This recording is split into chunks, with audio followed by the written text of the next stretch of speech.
dog stood behind me, that's why. Oh.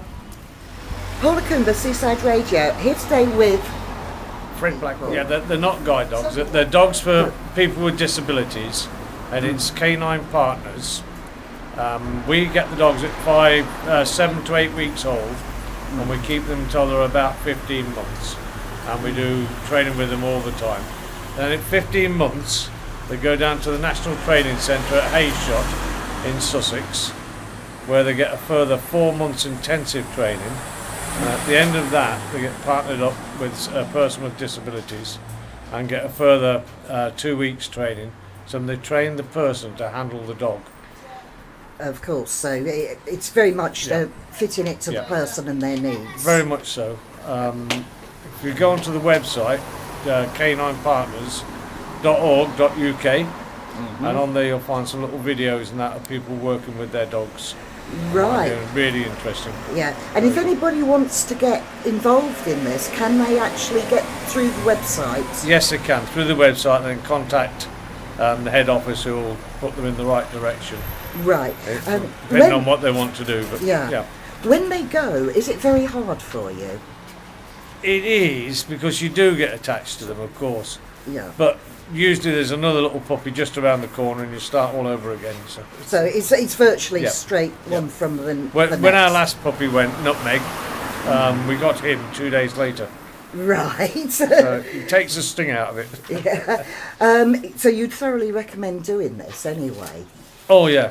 It's really interesting. It's worthwhile work. It's a very good charity. Mm-hmm. It's growing all the time. It's really growing very fast now. Do you ever see any of your dogs working when they've gone?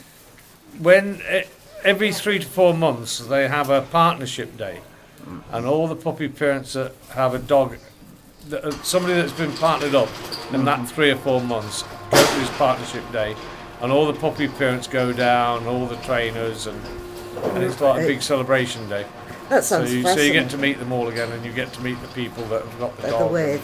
Right. What sort of things do you have to train the dogs to do?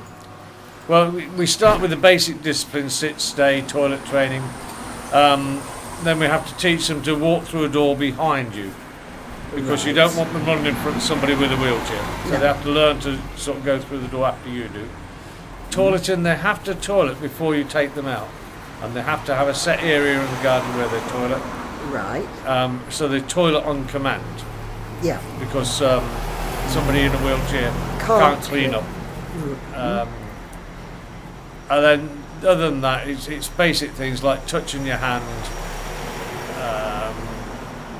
which leads on to touching a finger, which leads on to pointing to something, and then they then touch what you point at. Yeah, and I suppose if people need things like help getting washing out of a washing machine, that all comes later. That comes later. So that's in the intensive training. Right. So you just do the basics. Yeah, but when they get partnered up, they then get trained to whatever that person's needs are, because every disabled person has different needs. Of course. So they get trained according to the person's needs. Mm-hmm. They are at the moment cross-training one as an assistance dog and a medical alert dog, because the lady that he's partnered up with has diabetes. Oh, lovely. So they trained a year ago. The cross-trained one as a guide dog and an assistance dog. That's a world first. Mm-hmm. And that dog knows over 200 commands, which is quite something. So, have you ever had a dog that's actually failed its training? Yes. The pass rate is about 60%. Right. There are sort of 3 main areas. One is recall, which is a big thing we have to do with them as little puppies. Because again, somebody on crutches or in a wheelchair can't go chasing off after a dog. So they have to come back when they're told. Toileting is another big one. Yes. Because as we say, that people can't clean up if they're in a wheelchair. And walking nicely, really, just get them to walk.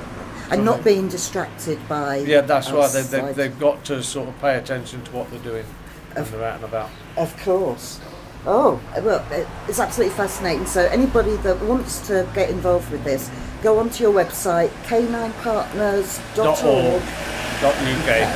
Yeah. Right. Thank you very much. Thank you.